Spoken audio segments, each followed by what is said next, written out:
A paz de Deus, nosso Pai, e de nosso Senhor Jesus Cristo. Este é um canal de opinião, reflexões e análises bíblico. Você que não é inscrito no nosso canal, que assiste os nossos vídeos, por gentileza,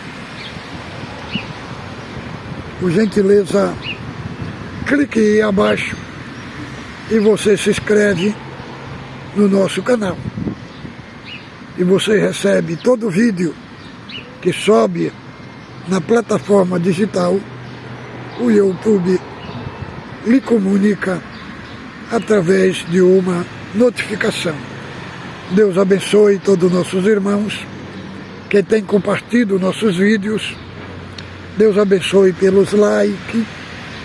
Também que julgar necessário que o nosso vídeo é um vídeo relevante que traz grandes assuntos de suma importância para crescimento espiritual. Como está escrito em Pedro, 2 Pedro 3:18, crescei na graça e no conhecimento de Cristo Jesus. O assunto de hoje, nós vamos falar sobre os dons ministeriais. Teve um irmão que colocou no comentário a me mostrar texto na Bíblia que prova que pastor é um ministério. Irmão, inclusive o irmão Valdir de Matão, ancião, falou no culto online. A Irmandade criou um jargão dentro da congregação, dizendo que pastor não é ministério, né? E ele desconstruiu todo esse argumento aí. Escutou lá ele falando que isso não é verdade. Pastor sim é ministério, né? Pastor, ancião, missionário, presbítero, tudo é ministério, são funções ministeriais. Agora, o texto, nós temos 3 textos da Bíblia provando que pastor é ministério. Hebreus capítulo 13, do verso 7, lá fala: obedecei a vossos pastores, porque velam pelas vossas almas. E também Hebreus 13:17 também fala dos pastores lá, que foram colocados como aqueles que hão de dar conta do que eles pregaram na frente do povo. E Jeremias 23:4 lá disse que o próprio Deus levantaria pastores para apacentar o seu povo. Então é bíblico. Agora nós vamos falar hoje dos dons ministeriais, que está em Efésios capítulo 4, do verso 11. Diz assim: e ele mesmo concedeu uns para apóstolo, outros para profeta, outros para evangelista e outros para pastores e mestres, com vista ao aperfeiçoamento do santo, para desempenho do seu serviço, para a edificação do corpo de Cristo, até que todos cheguemos à unidade da fé e do pleno conhecimento do Filho de Deus, a perfeita varonilidade, à medida da estatura, plenitude de Cristo, para que não mais sejamos como meninos, agitados de um lado para o outro, levados ao redor por todo o vento de doutrina, pela artimanha dos homens, pela astúcia com que induzem ao erro, mas seguindo a verdade em amor, cresçamos em tudo naquele que é a cabeça de Cristo,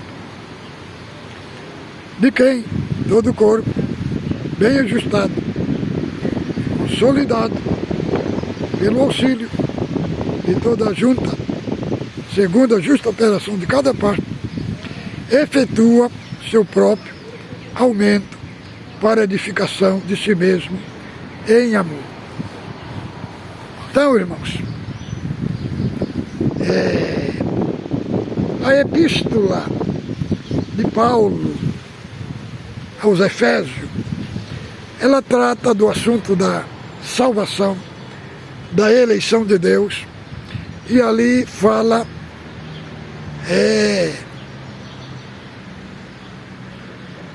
da parte da funcionalidade da Trindade na obra da salvação.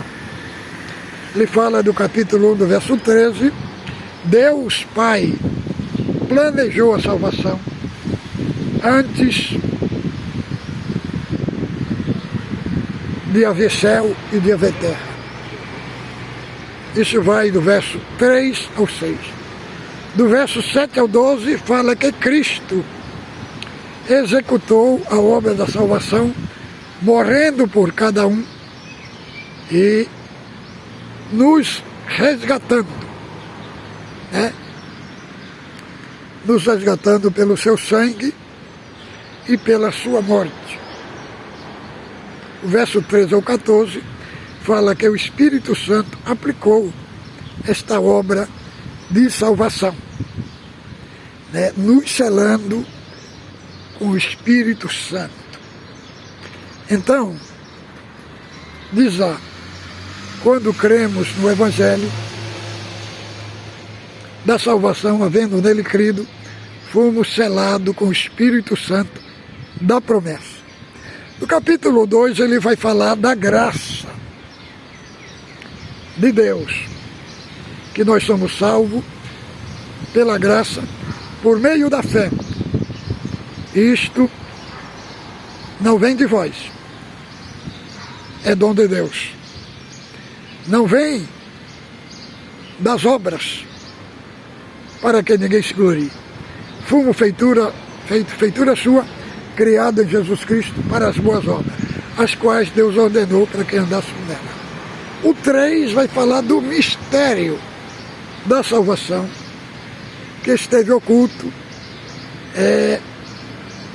desde a eternidade. E aí vai falar, no contexto, da aliança de Deus com Israel. Que Deus fez essa aliança e estendeu essa promessa aos gentios. É isso que ele vai falar do capítulo 3. No capítulo 4 ele vai falar da unidade da fé. E no 11 ele vai falar sobre o objetivo interno da igreja. Ele vai falar da eclesiologia, que é a doutrina da igreja. Ele vai falar desse ambiente interno e que foi constituído na igreja. Foi constituído apóstolo, profeta, evangelistas, pastores e mestre. Qual é a finalidade? Nesse aspecto no corpo de Cristo. A finalidade é para capacitar a igreja, para aperfeiçoar os santos, para desempenhar o seu serviço no corpo de Cristo. Aperfeiçoar de quê? Irmão, a palavra aperfeiçoar ali significa completo, fazer um crente completo. Porque muitos irmãos se converteu a Cristo, veio do mundo, mas eles trouxeram com ele hábitos que ainda vemos neles, na igreja. Expressões deselegantes, expressões antiquadas, expressões que não harmonizam com essa tão grande obra de salvação que foi feita em nós. Então, a missão destes irmãos que receberam estes dons específicos, a missão deles é instruir esses irmãos para eles abandonar esses hábitos, para fazer a sua vida se alinhar ao Evangelho de Cristo. Tem muitos que vieram da prostituição, tem muitos que vieram do paganismo, da idolatria, e tem aquelas linguagens lá da igreja católica, linguagem romanista também, que não se alinham com o que Cristo fez. Então a função desses irmãos vai ser instruí-los, ensiná-los a eles abandonar aqueles costumes, sabe? E ser preparados por Deus para a diaconia no corpo da igreja. Que a palavra diaconia, ela não se refere só ao diácono, irmão. A palavra diácono significa servo, aquele que serve, aquele que presta um serviço. Só que essa diaconia, ela se estende aos santos. Ela se estende aos santos. E aí, o que acontece? A missão desses irmãos, que têm esses dons específicos, como de apóstolos, de profetas, pastores, mestres, evangelistas, eles têm uma missão na frente da igreja. Só uma parte aqui para colocar aqui. Os anciãos, parece que na Bíblia dele não tem esse capítulo. Por quê? Eles não consideram o evangelista como um ministério. E aqui Paulo colocou eles no capítulo 4 de Efésios como ministério, como um trabalho interno. Esse trabalho que eles estão fazendo aqui não é um trabalho externo, é um trabalho interno no corpo de Cristo. Não é um trabalho de pregar o evangelho lá fora para o povo. Aqui ele está no mesmo grupo. Está no mesmo grupo de apóstolo, profeta, pastores e mestre, que é um ministério, mas eu acho que na Bíblia dele, eu acho que deve não ter 4 de Efésios, porque aqui é muito claro, irmão, o texto. O evangelista, sua missão também é atender o rebanho, é estar na frente da igreja. É isso aqui, está escrito.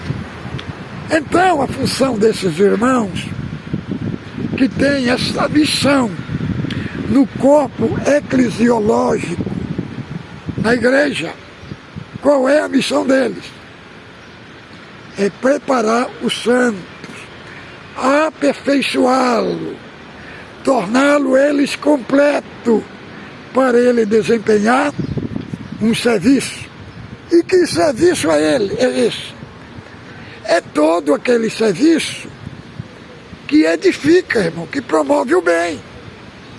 Por exemplo, tem uma irmã que está na cadeira de roda e não consegue ir na igreja.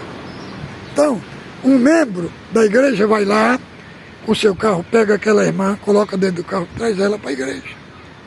Isso é prestar serviço, é uma diaconia para o corpo de Cristo.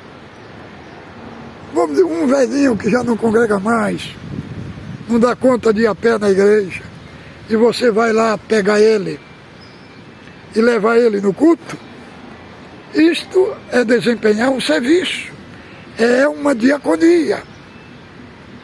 Um irmão que está fraco na fé, que não congrega mais, que não está mais ali naquele aspecto da comunhão dos santos, ali no ajuntamento.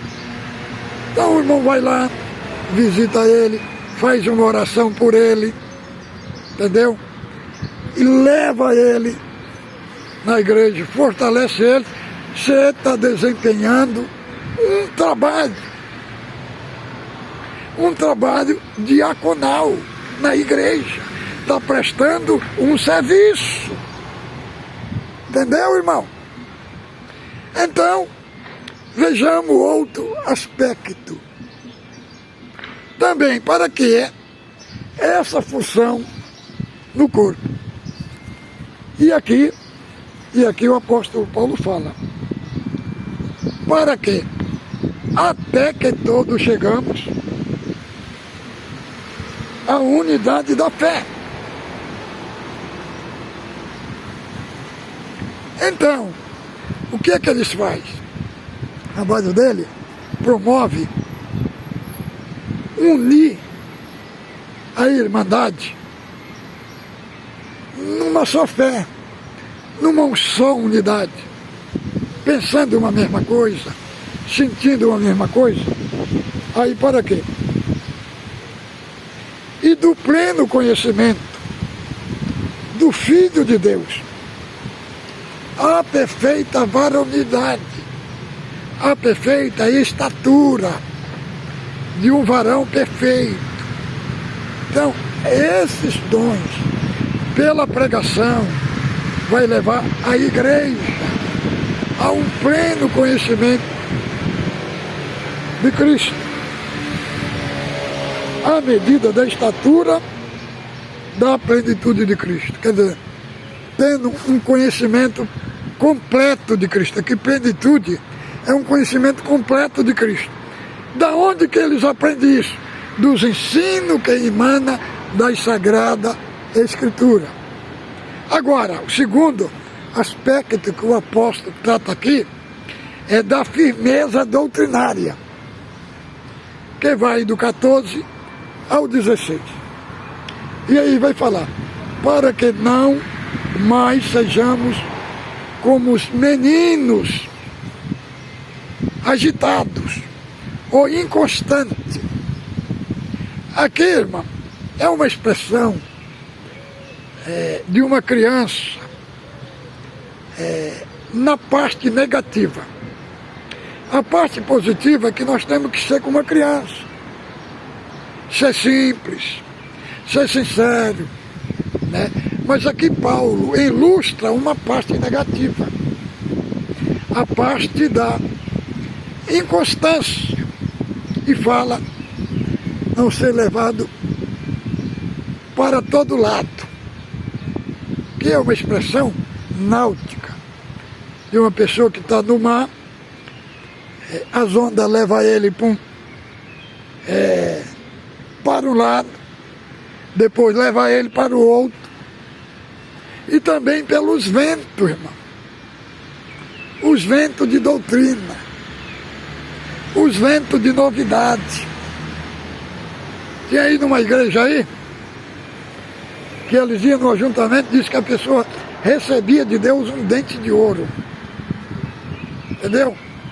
Quer dizer, é um vento doutrinário, um vento, aqueles inventos de show dentro da igreja, que não leva a lugar nenhum, entendeu? A doutrina cristocêntrica, ela tem um aspecto sólido e firme na fé. Então, porque fala para não ser enganado pelos falsos mestres, necessita ter uma formação com excelência dentro do conhecimento bíblico, para que na hora que vier esses falsos ensino, a pessoa fala, ô meu amigo, não, isso daí não.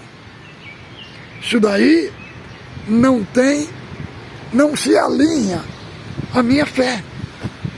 Não se alinha à doutrina que recebi de Cristo. E a pessoa rejeita. Firme na fé. Prepara a pessoa para ser um navio de guerra. contra o mal, contra as heresias, contra as pregações enganosas. Então é para isso que tem essa função na igreja.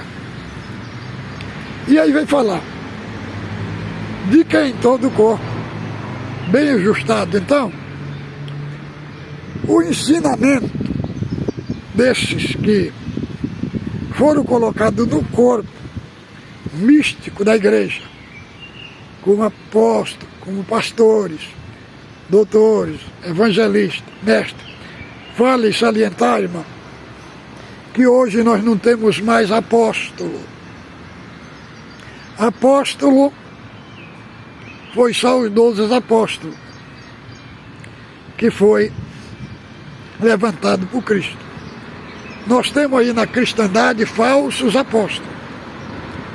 Primeiramente, para ser apóstolo, tinha que ser testemunha da ressurreição de Cristo. Este é o primeiro requisito. Ser testemunho da ressurreição de Cristo. Segundo, ter andado com Cristo em carne, ter estado com Ele em carne. Entendeu? Só esses 2 requisitos já mostra que não há possibilidade de ter apóstolo. Mas profeta, mestres, pastores, evangelistas, são os componentes que foram colocados para fazer esse trabalho, trazer o ensino para quê? Para o corpo ser ajustado e consolidado pelo auxílio de toda a junta. O auxílio, a junta aqui refere aos santos, aos membros do corpo que desempenham o serviço no corpo de Cristo, né? Segundo a justa operação de cada parte, efetua o seu próprio aumento para edificação de si mesmo em amor. Quer dizer, efetua o crescimento. Por que efetua o crescimento? Porque os santos foram preparados, foram completados, entendeu? Para desempenhar o serviço diaconal no corpo de Cristo.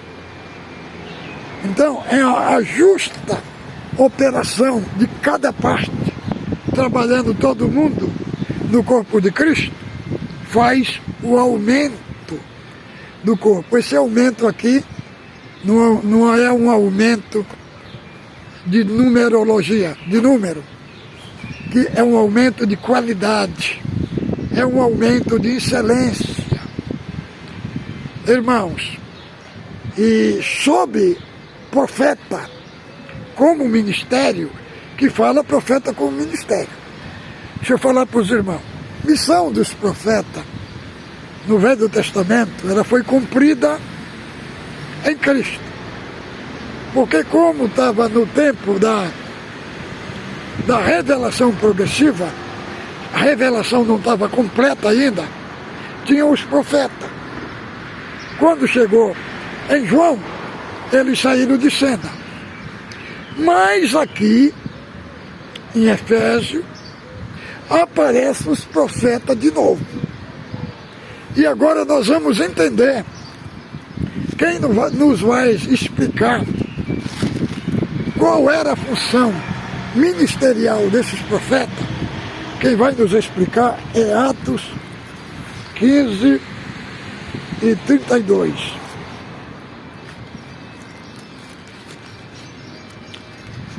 Atos 15 fala do primeiro concílio de Jerusalém, por causa dos ritos mosaicos.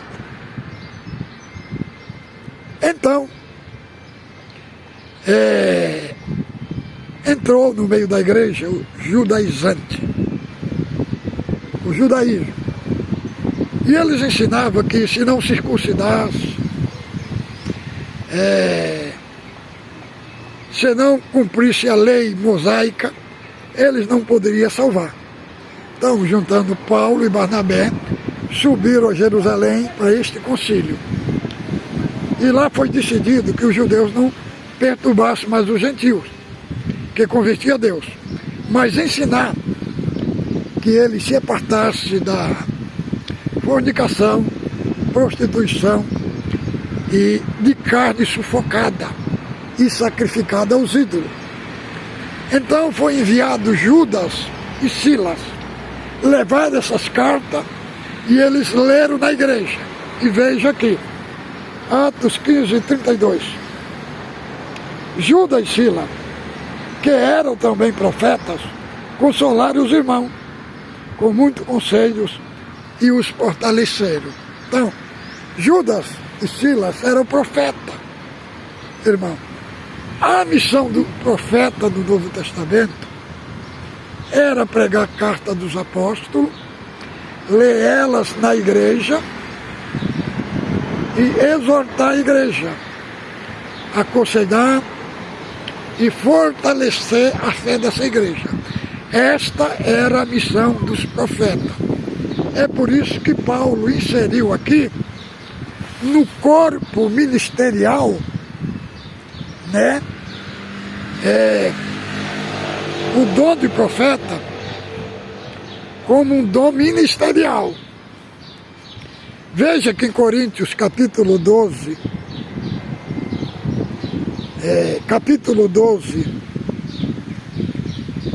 no verso 4, lá fala dos dons e fala que um foi dado o dom de sabedoria, outros de conhecimento, de curar e outros de profetizar. Não de profeta. Lá foi dado os de profetizar. Aqui em Efésios eles falam do dom de profeta. É um dom totalmente diferente, que tem como base o ensino das Sagradas Escrituras. Creio que ficou bem claro. Comparta o nosso vídeo, fale de onde você está falando. Então, irmão, fique com Deus. Ósculo Santo no vosso coração.